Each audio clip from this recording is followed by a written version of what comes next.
Welcome back to 7th Grade Mustache. On today's episode, we'll be speaking about the Great Tableau. The greater historical narrative creates the worldview that common society sees as the origin story and trajectory of human history. Certain events were not organic or happening naturally. Those unnatural events were orchestrated by a group of people seeking to both control the course of history and fulfill their occult prophecies. Mass rituals requiring public participation, unwilling or otherwise. The synthesis of fear, bloodshed, and confusion comprises their favorite dish. Wordplay, spellcasting, and the broadcasting of sigils are some of the tricks used by these dark arts sorcerers. They will murder kings and children in the public square, all for the purpose of control and serving a great darkness. Controlling public discourse and people speaking on these exact practices has been combated with gaslighting and doublespeak, benign neglect, and lawfare as a means of inducing mental and financial fatigue against anyone who dares to challenge them. Throughout time, they have been successful at camouflaging the exhaust left by their actions. Nowadays, it is in your face, in advertisements, entertainment, news media, and government policy. They, as myself and others refer to them, are secret societies, some larger than others, each one worshiping the same deities with different names. The different names come from different cultures, given through the cause of different languages and cultural context, but always with the purpose of obfuscation. The cult of Dionysus, Hecate, Baal-Haman, Kronos, Saturn, Set, the Jester, and many others. Yet there is one particular group that absorbs all of these into one study group. They utilize the duality of the Egyptian priesthood, one serving the public in civic matters, the other working in darkness, seeking to bring about an imbalanced world fueled by constant chaos. Spend some time studying the guys in blue and gray wearing aprons, and you will hear the name Hiram Abiff. His murder is a symbolic lesson for advanced level Masons. Very few will tell you that Masonry began with him as the architect that built King Solomon's temple in 960 BC. It formally began 40 years after the crucifixion of Christ. 9 men who began the secret foundation of the mysterious force. Those 9 men carried on their dark arts for centuries, adding new names to the story and their lineage. These names correspond to successive eras of the history when it was known as the mysterious force and then changed its name to Freemasonry. Joseph Levy is one of the members of that group. He is a Jew and an heir of the history from his ancient ancestors who in turn inherited it from Moab Levy, one of the 9 founders. It was Joseph Levy who conceived the idea of changing the name of the association known as the Mysterious Force to Freemasonry to reform its image. Joseph Levy was sent to London with his son Abraham and a friend named Abraham Abiud, all Jews, descended of the heirs of this mysterious force, as they called it, and they were very well financed. They made efforts to enter another city and were not successful, so they headed to London. There they met 2 influential and knowledgeable persons who served as their accomplices in their conspiracy. Those 2 men are John Desailly and his assistant George. Joseph Levy revealed the name of the association as the Mysterious Force, with discretion, some parts of the history concealing its fundamental secrets. He also made it known to them that for a long time it was inactive and almost dead, needing for its renewal the name change, and that the reform of the statutes in such a way that the statutes and the name change might attract new members. Joseph Levy succeeded in convincing Desailly and George of the necessity of reviving this association. They separated on the condition that they would meet again, each one of them bringing 3 names appropriate for the new association. The next meeting was held 10 days later. Each one presented their names that they came up with. The one approved being the one proposed by Joseph Levy, Freemasonry. The date was August 25th, 1716.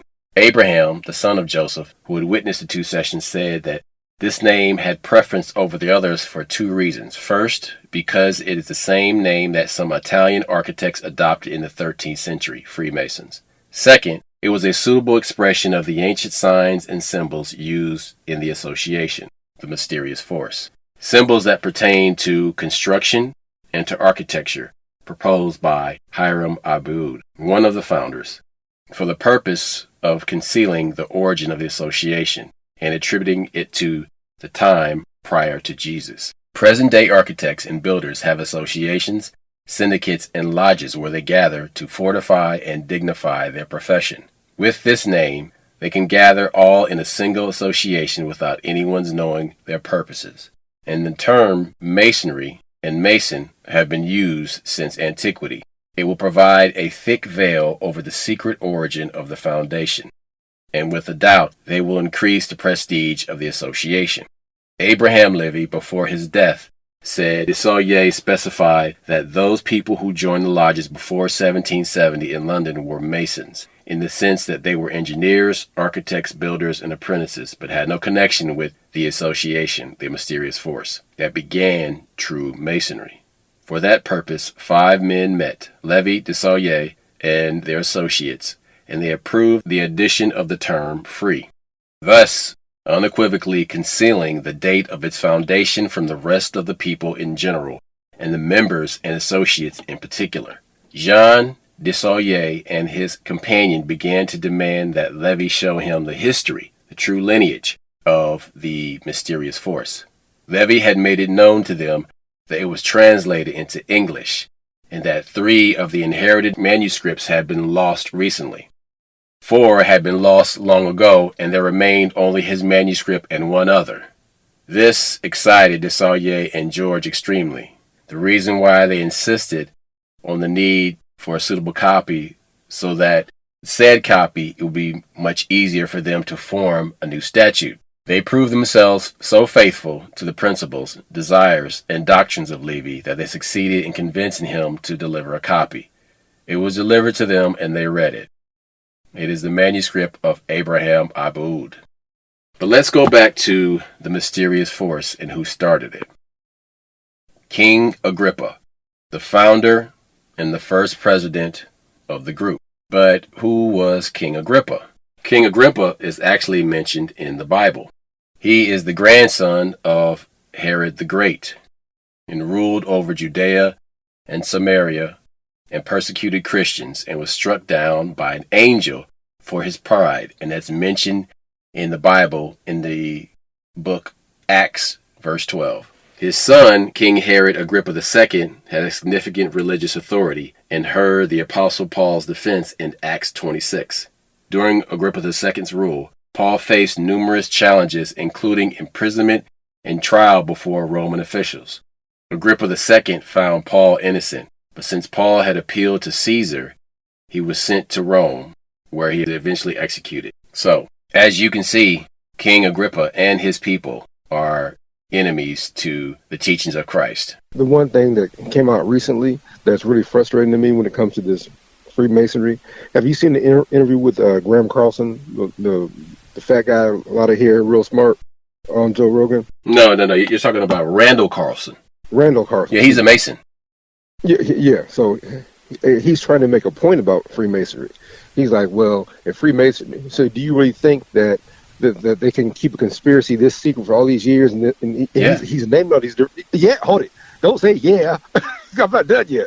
And then he goes, to try to prove his point, he said, what was the first thing Hitler did when he took over Germany, which he actually banned firearms, but he said, no, he closed down all the Masonic lodges. I'm like, the problem with what you're saying is, did he close down the Masonic lodges because they were good or because they were bad? Or because people did meet there and they would probably be able to keep some secrets. But the fact of the matter is, that doesn't make them good throughout antiquity. Understand what I'm saying? America was the same way. Most of this American shit was either founded in bars or Masonic lodges. And so I guess that just negates all the bad shit these motherfuckers have done, all the pedophilia and all the. So that's the issue. That's we like I said, we talk about a lot of this stuff off the air, And it's all because if you say a certain name or certain type of people, that you can get shadow banned, et cetera, or get your shit pulled down. But the fact of the matter is, these people don't have any biblical connection to what they say they do. And we know that's why in certain countries that DNA tests are illegal. But the point I'm making is that you got this smart dude, real smart guy, and even he is fooled, bamboozled by the abilities or of this organization that existed prior to the organization that he's a part of. Does that make sense? Because it was called something else before it was called Freemason. And for some reason, you don't think that those premises or those things still exist in it. Or my brother just told you that you said Herod the second, King Herod, but you named the junior's son name. Yeah. who said that Paul was innocent, who agreed that Paul was innocent. Yeah, King Agrippa, and clearly they didn't like Christianity then, so why would they like it now? Me and you had talks about biblical stuff a long time ago, and I'm like, well, look, if the devil had a relationship with music in heaven, wouldn't he have a relationship with music on earth? There are certain patterns that we're seeing, but we just don't give them credence for whatever reason. So just pay attention. The story it's been a thousand years, but the story really ain't changed. And don't think that these people got over their loss. There are petty people that don't ever get over a loss. So let's go back to King Herod's father, Herod the Great. Herod the Great was a ruler perceived as a ruthless usurper by his subjects and was a devoted supporter of the Roman Empire and promoted its cause throughout the kingdom. His reign was characterized by violence and numerous family intrigues, and as he had 10 wives. In 29 BC, Herod executed his wife, Miriam, and in 7 BC, when Agrippa was just 3 or 4 years old, Herod had 2 of his sons executed following more palace intrigues. These events also led to the execution of Antipater, a son Herod had with Doris and Costobarus, Agrippa's maternal grandfather, 3 years later. Herod was responsible for the deaths and many members of the Hasmonean dynasty and its supporters, almost wiping them out entirely.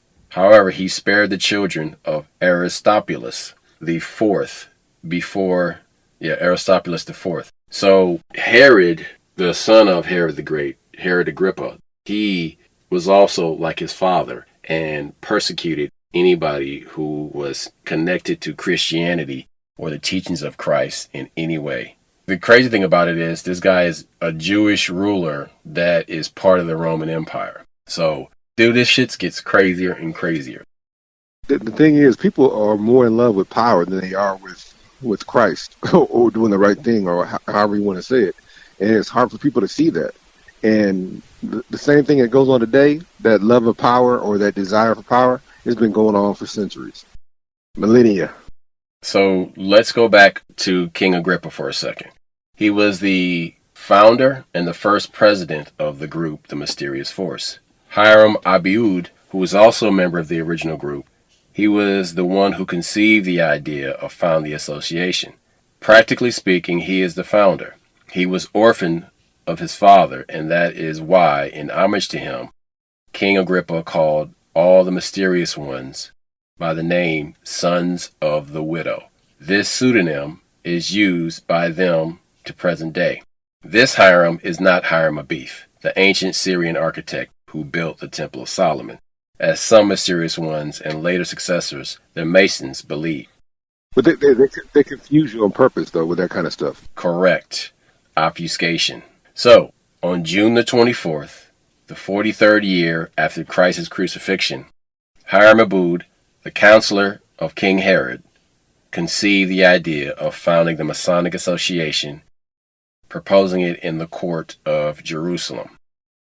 Hiram saw Jesus' men and their followers increased in number and endeavored to confuse the Jewish people with their preaching. Hiram proposed the foundation of a secret association whose principles might attack the confusers with all the means within their reach to bring their corrupt and corrupting works to collapse and eliminate them. The two men sought a means to help attack that group of people, in spite of their small number, confuse the people with their false teachings. Moreover, those who adopt those falsities not only conform themselves by their adoption, but practice them devoutly, and to fill the measure to overflowing. They publish them courageously without any fear wherever they go. This was basically done to crush populist ideas that work towards the improvement of the human condition. Now, in modern times, populism is always attacked, and they always want to control it because populism is not the narrative that's pushed by the controlling groups, these small controlling secret societies. Populism comes about organically. It comes about from what the people truly want. But the moment that goes against what these people, these controllers are trying to push on you, that's when you get murders. That's when you get the shock and awe. That's when you get the school shootings. That's when they use fear and murder and child sacrifice and all of these things to control the emotional state of people. So what happens is this group of people, they call themselves the Mysterious Force. There were 9 men that founded Freemasonry. The modern version of that is Freemasonry, but the men who founded it were Jews. But nobody is telling you this. In 1717, when the Mysterious Force was changed to Freemasonry, half the group were Jews, half the group were white Protestants. So when you're talking about confusion in the ancient times, I didn't understand this until recently. That first things first, just because we ain't been on the air, don't mean that we ain't talking. So I would always hear these older like professors say that Christianity outdated Judaism. And I'm like, how is that possible? How is that possible? It doesn't make sense. And then you try to justify it in your head, like, okay, no, this is what no. Here's what they're saying. Christianity existed first. Judaism came as a response when the talk of a Messiah coming, and that means that these few people couldn't control the masses like they were doing before. Those Levitical monks from Leviticus and all that kind of stuff. So what you're not understanding is that the movement of Judaism came after Christ because they were worried about losing control. So these things that are being talked about have been talked about for years. Then when you talk about this Jewish and Protestant thing, I remember being not a kid, but I was kind of after college, and I'm working a job, and this white lady was explaining to me Freemason. I'm like, no, that's not how it worked. She's like, I'm pretty sure they worked on the Temple of Solomon. I'm like, and I'm like having to argue with this lady, like, just because somebody said something. But see, that's the thing, though. It wasn't a they back then. It was one dude. You talking about Hiram Biff, yeah, and they love to bring him up because he's in the Bible, modern day. But here's the thing: he's working for a guy who practices straight up sorcery. King Solomon was a sorcerer. That is true, and according to what we read from these other texts, King Solomon had them spirits build the temple, not this guy. This guy might have designed it. Dude, he was the. Listen, man, these Zorgs, these fucking Zorgs, these Ferengi, have gaslit the shit out of the entire world for thousands of years. And this is something that, like, again, me and you talk about. I'm like, but this is what I wanted to say, though. When Desailly and George were asking for the documents, did you not catch that? What I said, where he said, well, they couldn't find it. They couldn't find the other ones because they were fucking faking this shit, dude. This guy, Joseph Levy, is a fraud. He totally made up all this bullshit, saying he's a descendant of 9 men and this and that. He's a fucking scammer. Like, this happens over and over, and they create these fucking scams, these shell games, and it's a fucking scumbag Zorg scam, dude. But the thing is, people want legitimacy so bad. People want to belong to something so bad. I sent you a video, but you had broke this down on a podcast we had where you. But here's the thing, though. He's talking about he has a document. So wait a minute. You have a 2,000-year-old document for real? Like, and like it didn't decay. Like even papyrus wouldn't last that fucking long. You know what I'm saying? Like, it would have to be sealed away. Like this would have to. The only thing that lasts the test of time is stone. So he didn't say tablets. This motherfucker did not say tablets. He said documents. Oh, you full of shit.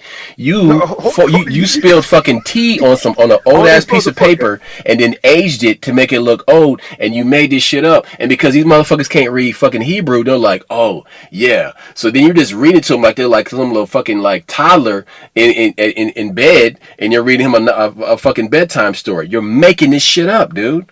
We've seen this over and over. You pointed this out with the Muslims, with the American Muslims, and you brought it up when I sent you that video. All it was shit you already said. Dude, Malachi York did the same thing to the fucking Nubians, like I was talking about the other day. Hold on, I ain't got there yet. You said that Muhammad was married to a fucking Catholic nun. A Catholic nun. A Catholic nun. And his brother was... And his brother-in-law helped him to write the Quran. And the thing was, Catholics... So what people don't know, Catholics started Islam because they were trying to take back the holy city, and the Islam took off like wildfire. And they pulled some CIA shit where they needed their puppet guy in the country to help them control the area. And then you get the fucking House of Assad, which are really Zorgs. You know what I'm saying? So we're finding out that the same shell game has been done over and over, where they put these people in power, or they corrupt to get the power, and you realize they got the same bloodline, but that bloodline is not biblical. That bloodline doesn't go all the way back like they pretend it does. And again, let's go back to those to that 2,000-year-old manuscript that old boy never produced. And when the two dudes realized the shit wasn't real, they got excited because, okay, we can say whatever we want, is what they're saying. But the part that we're trying to bring up to you is that, where have we seen that before? We've seen it everywhere, from the Mormons and dude having the gold disc and all these other stuff that they never show anybody. We see it. We see this shell game done all over the place when it comes to people's faith.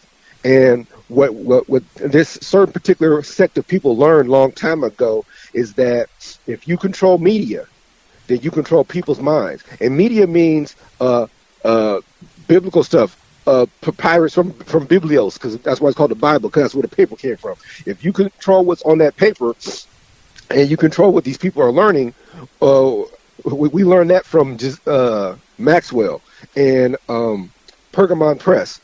And they're the ones who, if you control the media, whether it's speech, whether it's written, whether it's television, whether it's music, whatever, if you can control that, you control the minds of people. And that's what they've been doing for years, is controlling the minds of people. Also, they're giving these people little awards or rewards here and there. Yeah, you just made 34th degree, and you're a 45th degree. It's just like karate when it came to America. And they created this stupid belt system for these potato head Americans who like to eat hibachi. And they're like, okay, you're a yellow belt. You're a red belt. Dude, in real martial arts, there is no fucking belt. The belts, when you learn how the belts existed, you'll laugh. It's not fun. It's interesting. Dude, what's crazy is that Mr. Miyagi in the movie The Karate Kid told you the truth, and nobody's paying attention. He said a belt is used to hold your fucking pants up. Look, the story I was told was that they would have the belts holding their pants up, but the guy with the more experience belt had more dirt on it, more blood on it, more stuff on it. So that's just how the system. Yeah, and so they were like, okay, so the darker color your belt is, it just means that you have more experience, and they use that as a system of merit. So, but what we're trying to tell you is that these motherfuckers are full of shit, going back many, many years. And when you got a guy as intelligent as Randall Carlson falling for it, what the fuck are the rest of us supposed to do? Because he's trying to make. Well, it takes two people to lie, but it's much easier to lie to somebody when you already have a desire to believe something. When your mind's already made up. So you sit here and you have people that want to believe this. They have these feelings that, prior to any of this shit happening. Look, it's the same thing when it comes to Freemasonry, or it's the same thing when it comes to certain sect of people, is that you're saying you're God's people, but you're not biblical. Your DNA says that you don't go that far back. Whenever somebody tries to tell the true story of you, that you got kicked out of all these different countries because of your banking scandals, You say they're anti something or other. What we're saying is that this shell game, as my brother put it, goes back many years, and all they do is keep moving the goalposts, and people keep like, oh yeah, I want to be part of that. Yeah, I want to be special too. And then you sit here and you turn a blind eye to because they do the same thing over and over. This pedophilia, these pedophile rings. We know about the Ku Klux Klan. Judah Benjamin. Come on, was started by a group including former Confederate veterans. Founded the first branch of the Ku Klux Klan as a social club in Pulaski, Tennessee in 1865. One of the founding members is a guy by the name of Judah Benjamin. He got kicked out of the country because he supported South Carolina, goes to England. He financed the Ku Klux Klan. Yep. He was a lawyer. Dude, lawyers are in the Bible. Lawyers are in the Talmud. That's how they teach their fucking lawyers, is by the Talmud. And this motherfucker started he was one of the founding members of the Ku Klux Klan. He financed it, and he served as the first attorney general in President Jefferson Davis's cabinet, and then as the Confederacy's Secretary of War, becoming the Secretary of State from March 1862 until the Civil War, when he fled the South at the end of the Civil War and eventually moved to England. Who would he find in England? Masons. Because he was a Mason. Yep. Right. So then, it's so crazy that that there was a popular opinion at the time that Jews should not create graven images of famous Jews since it would defy the third of the 10 Commandments.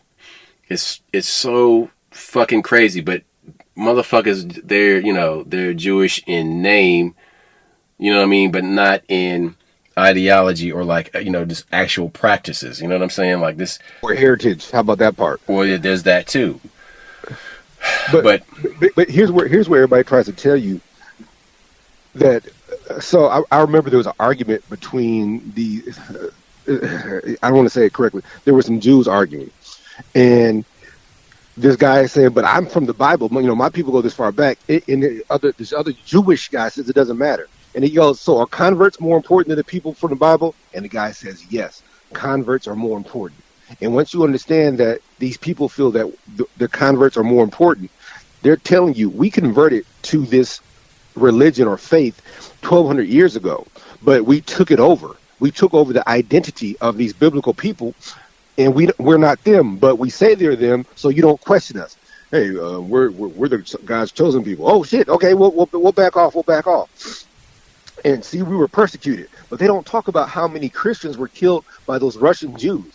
They killed over 100 million freaking Christians before Hitler. That's why they kept getting booted out of all these different countries over in Europe. And then once they realized, okay, we keep getting kicked out, then we gotta change our approach, and we gotta create a state where we call it. There's another Jewish state in Russia. People don't even realize that.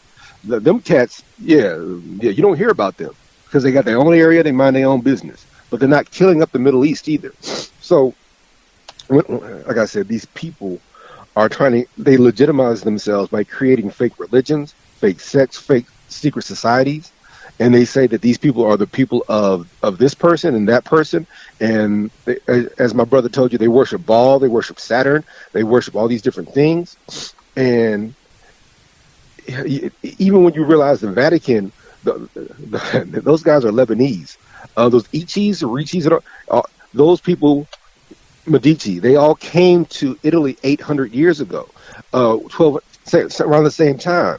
My brother broke it down. The Saudi Arabia, House of Saud, them cats came there 800 years ago from Turkey. They also are not Arab, who they say they. So whenever you and it's not that deep. Whenever you do a little bit of research, you find out that these people aren't who they say they are. How come that doesn't bug anybody? How come you're like, ugh, I got lied to?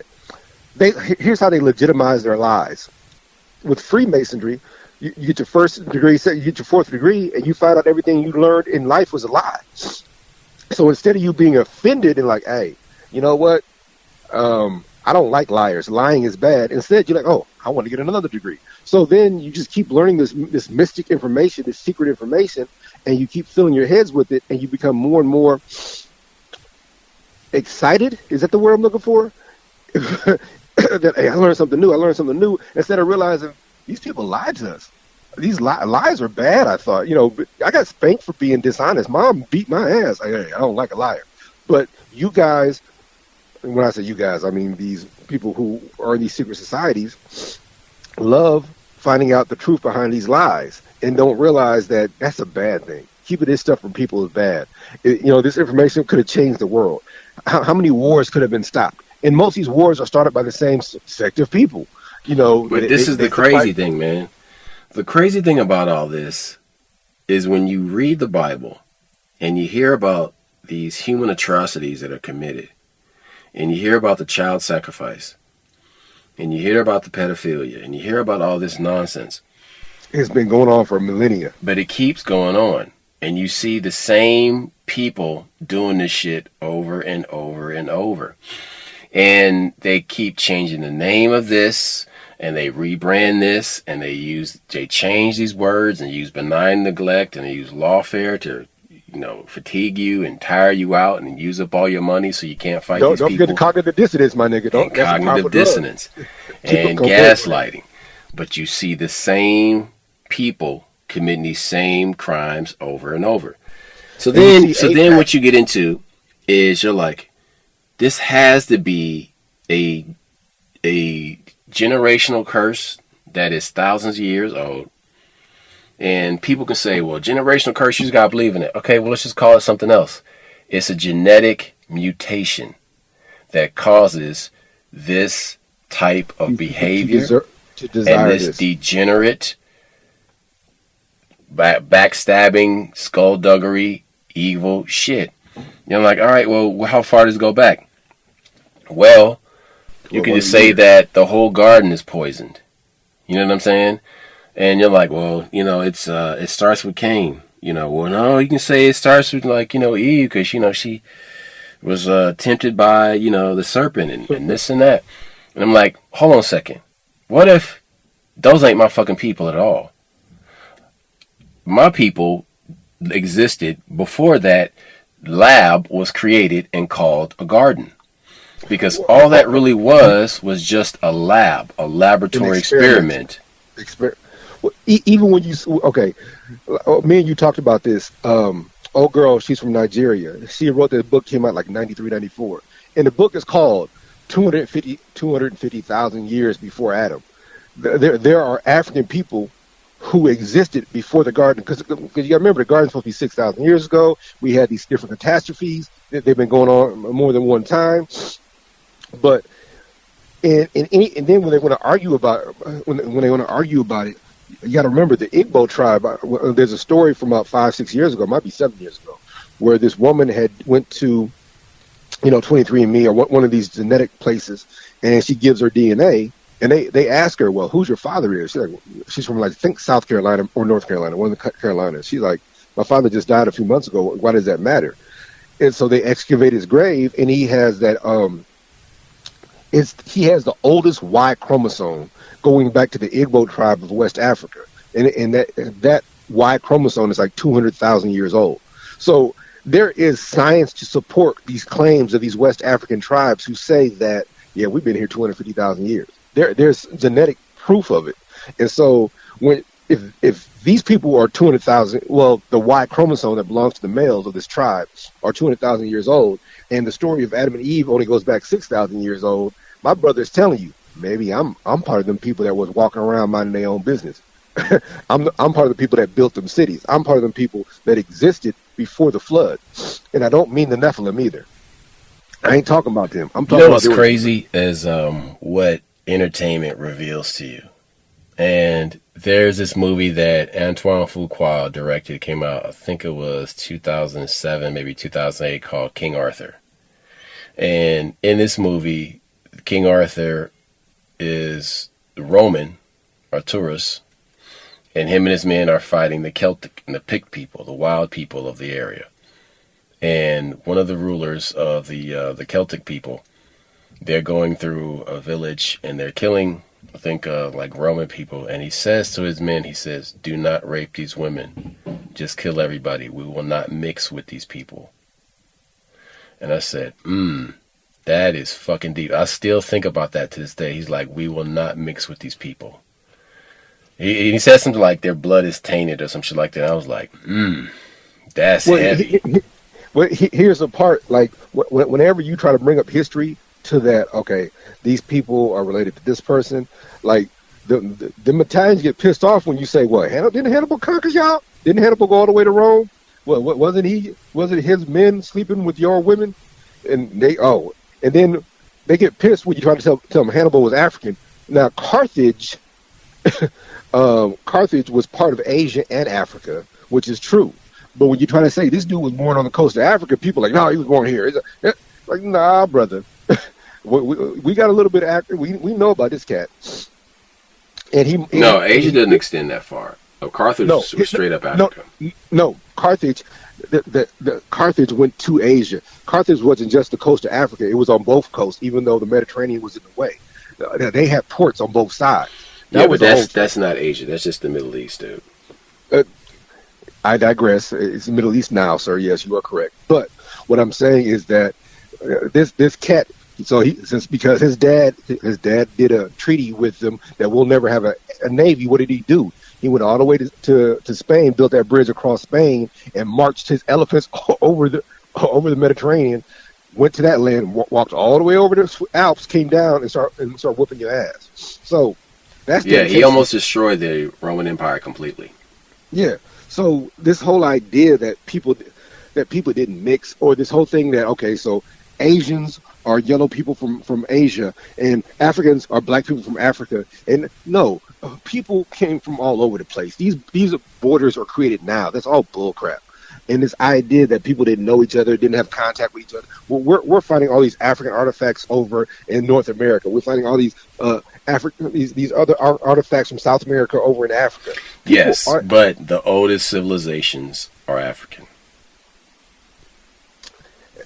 Hey, the only problem I got with that is that one of the things. Okay, show me something that's older than Adam's calendar.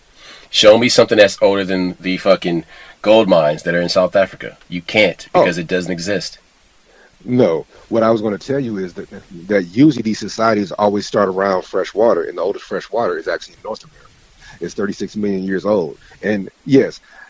Adam's calendar, they can't even explain that. Also, the other shit that I didn't realize was there's some older shit we talked about this, in Australia that they bulldoze. So we don't, like, anytime that you find something that can legitimize us, they tear the shit up. So there are artifacts they keep finding in other places that they're like, "Oh, nah, we won't let this narrative out."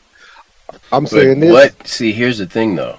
Who is dictating those rules of the game? The rules of engagement.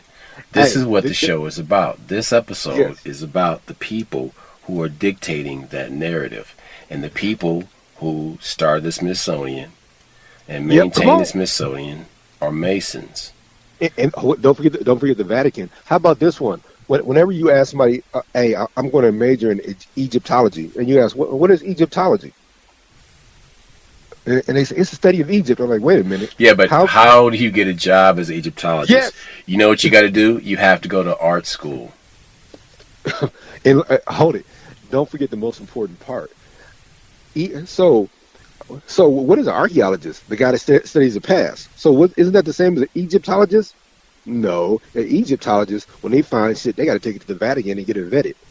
And the Vatican tells them whether or not they can release that shit to the public. And then you got the Smithsonian. No, but you're missing something that I'm telling you. A large majority of archaeologists went to art school. Yes. Oh, yeah. So that is a Eurocentric perspective. That's not about You're being indoctrinated from the beginning to think that the Europeans started everything. How about University of Chicago? That's where all these archaeologists came from. Yeah, they get brainwashed immediately. And the University of Chicago is controlled by Jesuits. The Jesuits control the Vatican. And so what I'm telling you that archaeologist has to go through the Vatican. We're not being facetious. We're not. This is not a stretch. Those are Jesuit universities, just like Creighton, just like, and so they teach you from a perspective of, yeah, we know what we're talking about. We're the authorities. Everybody else Okay, is check this savage. out.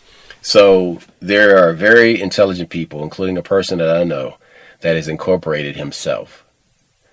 Everything about his life is incorporated. He is a corporation now.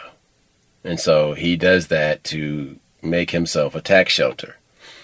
So, and now these corporations, these big companies, have created laws so that corporations are people, right? So basically allowing, what my friend was talking about, you to be incorporated to protect yourself. But what is the highest goal of that? It's what the Vatican is. It's statehood. And when people think of a state, they think, oh, it's a government and it's an army. It's whatever you can dream You want of. it to be. Statehood is the highest goal of a corporation, because you see these sci-fi movies where you have the Alien, the movie from 1979, where these people are on this ship that's funded by a corporation out in space, and then there's mining colonies out there that are controlled by this corporation, the Weyland Yutani, and they have space marines in the second movie who are basically mercenaries that are hired by this corporation. So you have your own army. And then you watch Black Adam, and you see in this movie Black Adam with The Rock that he's fighting a army with helicopters and tanks and guns and rockets and soldiers and flying cars and flying motorcycles and shit. This is his own private army. Like so Blackwater. That's statehood. So, like I said, the highest evolution of a corporation is statehood. Now, beyond statehood, then you're interplanetary. And then when you control an entire planet, that's something else altogether. So what is beyond that? What's beyond that is basically godhood. So you're that's where transhumanism comes into this. And everybody thinks, oh, well, that's just so far ahead. No. You got to understand why these Zorgs are doing this, because they know that nothing is waiting for them on the other side. They don't believe in anything. They worship darkness because they want control, but they don't want to be on the other side with the fucking darkness. So they're going to extend their lives as much as they can and try to become a god and amass as much power as they can in this physical realm, because they know as soon as they cross over, that's they ass. Okay, so my brother just gave y'all some deep shit, and this is going to offend some people, so I'm sorry. Cover your ears. So, one of the biggest problems with America is a white man cannot be an American. You're not an American citizen. What you are is you're a citizen of Washington, D.C., which is that small area right there. So, when these white guys find out... Is it United States lowercase or uppercase is the difference? Come on, my nigga. So, what happens when these white guys find this out? What do? They become a corporation. They do because they're realizing, for me to be legitimate, I got to create a situation where I become legitimate, and then I'm a citizen of the corporation of the United States of America. And so that's why those meetings over the 14th Amendment, all this other bullshit, was all so secret, because they were discussing who the Indians and Aboriginals were. It's crazy that you can actually fill out Form 56 with the IRS. And what it's going to do is it will change your status from no longer being a citizen. So what happens at that point is then just other forms you have to fill out so that you can take the money, the proceeds that are being harvested from your straw man, and that you begin to get the money that's being generated from your straw man on this secret stock exchange. And everybody's worth billions of dollars and millions of dollars already. It's some crazy shit. You just got to figure out how to access it. And that's where this shit gets so complicated. When they tell you all your bills are paid, you just got to send this piece of paper in. And these words, like, old boy was breaking this shit down, but I didn't want to do. So, you know how you find something and dude's breaking this shit down. Like, okay, he's talking some real shit. But then you try to contact this program, and the recording is some crazy shit. I'm like, hey, I don't agree with this. Fuck it. But I gotta say it correct. So the word responsible, he said, we don't understand the definition of words, and we use the words every day. But responsible, he said, so what do you think responsible means? Oh, that you're supposed to take care of by somebody or something. He said, no, it means you have the ability to respond. So when they send you something in the mail and you don't agree with it, all you got to do is send something back saying, I don't agree with it. You responded. And he said, that's not how we're taught the definition of the word. We're being misled on purpose. We're taught the wrong shit on purpose. And because if you understood what was he said, basically, they treat everybody, as all these American citizens, as if they're retarded. And he said one of the worst things you do is to get a lawyer, because he's saying when you get a lawyer, you've given away your rights by getting a lawyer, and this lawyer who's supposed to protect you, no, that's not what he's supposed to do or she's supposed to do. What they're supposed to do is respond for you because you're not responsible, and you suspend all your rights. That's why their rights are being violated. But you got a lawyer. You gave them the ability to fuck your right. And I'm like, God. And he's using these definitions and he's talking all this different shit. And so, like I said, I wanted to get the book so I could read the shit. But then yeah, man. But there are people out there that understand this wordplay. There was another term we used back from 1984 where they were talking about doublespeak and shit like that. And that shit is being used against us. And when we speak, we think we're saying one thing, but we're saying something different. And again, this goes back to these evil people with these secret societies, and everything in this country is a secret society. That's another thing that when you're young and people try to tell you that, you're like, God, I can't. No. Cops, secret society. Masons, secret society. Unions, secret society. All these are secret societies, and they all piggyback off each other, and yeah, fuck it.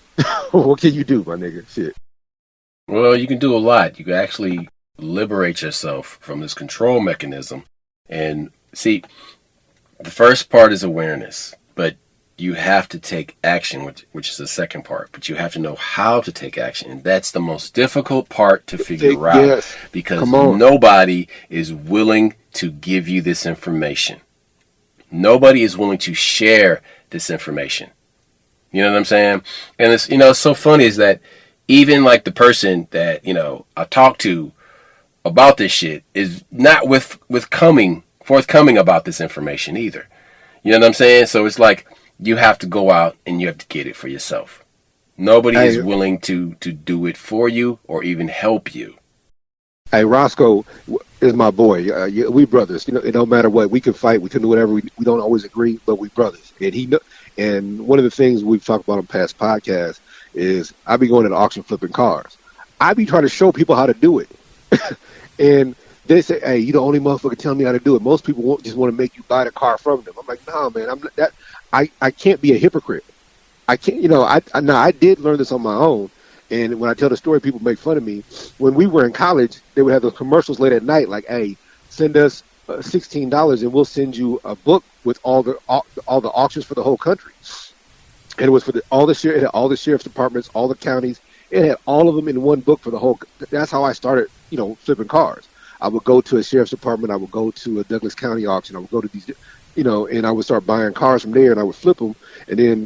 And so, yeah, I had to learn it on my own. And the crazy part was when I contacted them, I called the young lady. She's like, hey, here, we'll send you the book. And I just didn't believe. Again, these are books. We ain't talking the internet. We ain't talking those fake ass websites. None of that shit.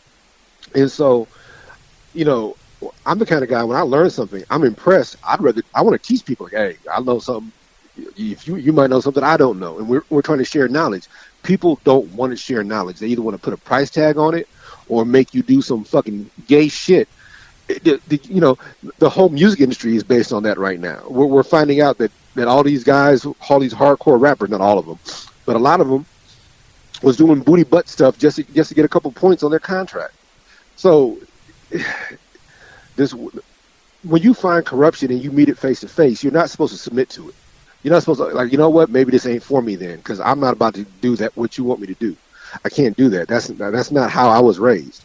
And like I said, the point I'm making is that when I find out some information, I call my boy at the time, like, hey man, go here. You can get a deal here, or go there, and we share information with each other.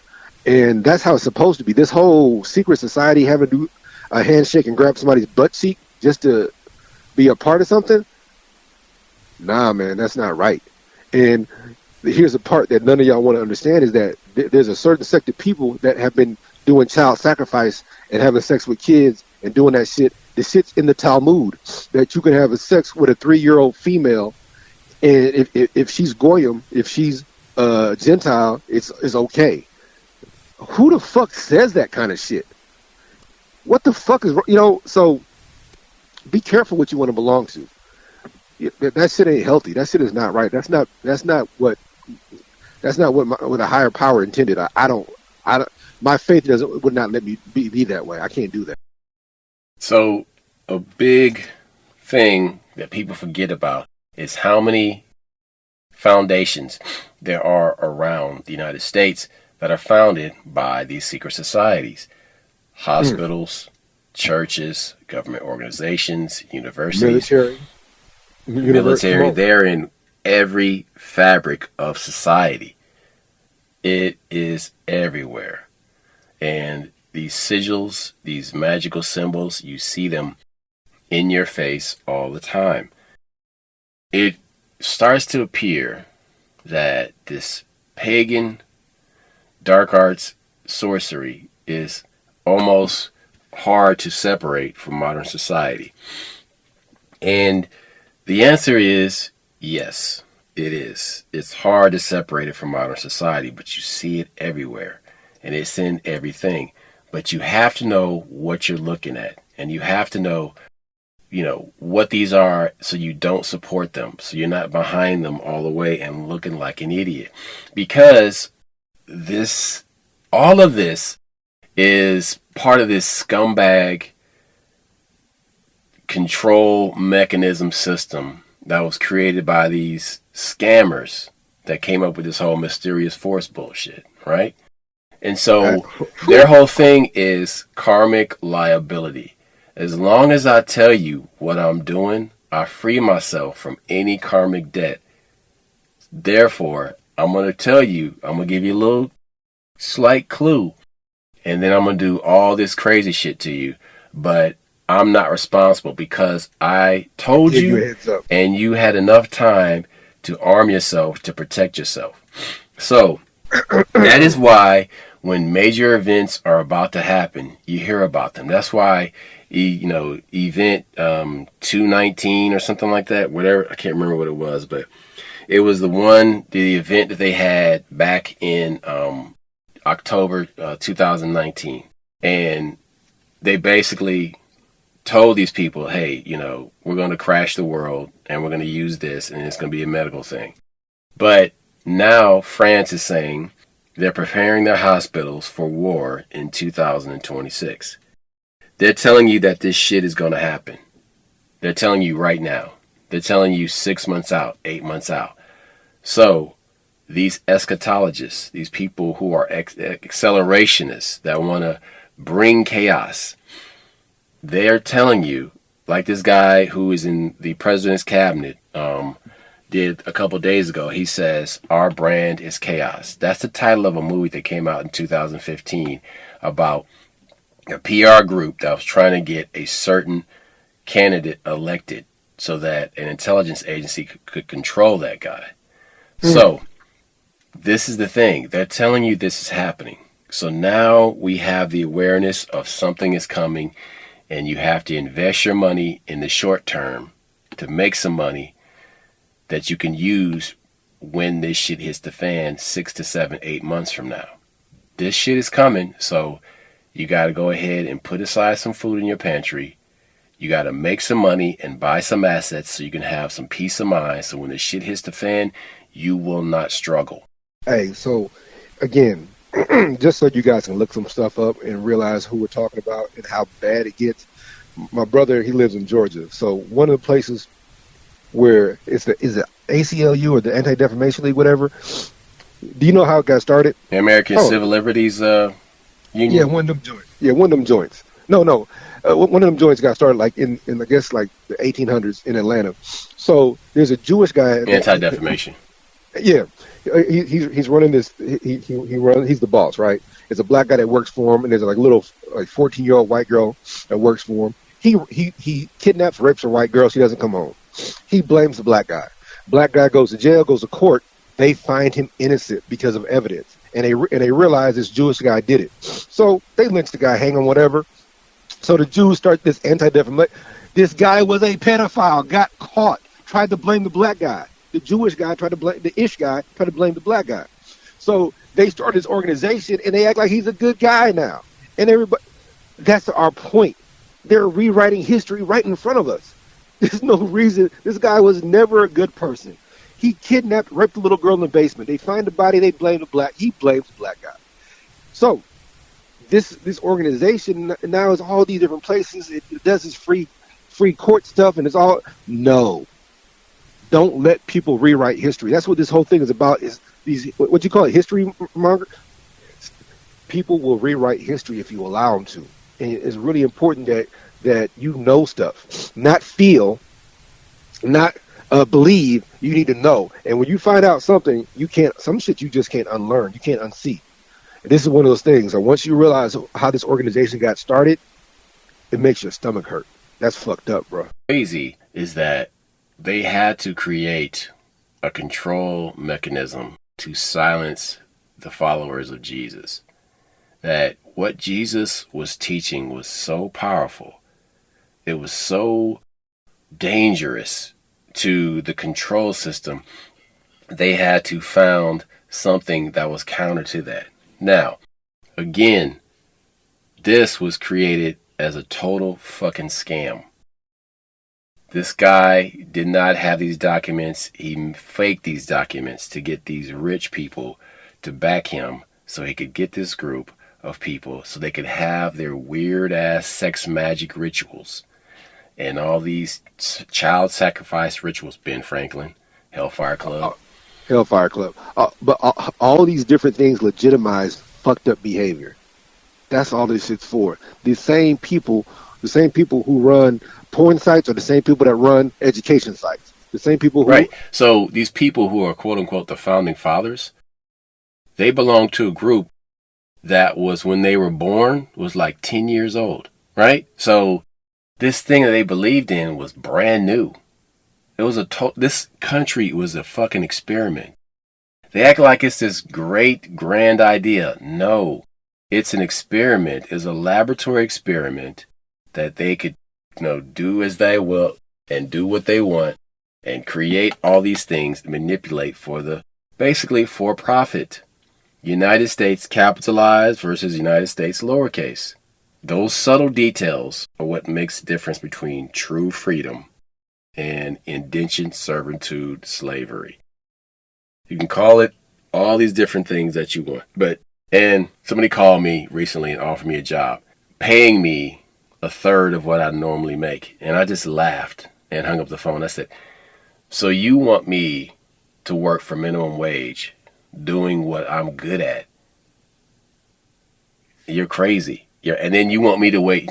It was net 14, which means you have to wait 14 days, 2 weeks to get your pay. So hold on. So you want me to work 10 hours for minimum wage and then wait 2 weeks to get paid? And it's a black person offering this shit to me. I'm like, how dare you? I'm cool. I'm cool. Yeah. But that's the whole thing. See, if you enable these people, if you're compliant, if you show compliance, they will run all over you. Just imagine if I went and did that shit. I'm working 10 fucking hours for minimum fucking wage and then waiting 2 weeks to get paid. Dude, fuck you. Go fuck yourself. Get out of here, man. Get the fuck out of here. I don't give a shit you black. You should be ashamed of yourself trying to fuck black people over. Nah, they should have offered you some ownership then. Like, hey, I'll give you 15% of my company. if you do, because the money ain't worth it. I need to see something on the tail end, my nigga. Fuck this shit. That's insane. I'm like, hold on a second. Like, you really think that people are going to do this? It's one thing to be desperate, but like stupidity is a whole different thing. But that's what we're talking. That's how the whole country is set up. If you are so desperate that you're barely surviving, you'll accept that kind of shit. And this whole country is set up that way to where we don't discuss the food because I'm too busy trying to take care of my kids, not realizing I'm feeding them poison. We don't complain about the medical system because they make you sick and try to cure you, and then whatever the cure is has side effects that will make you sick again. You can't discuss it if you're so poor that you're so busy just trying to survive.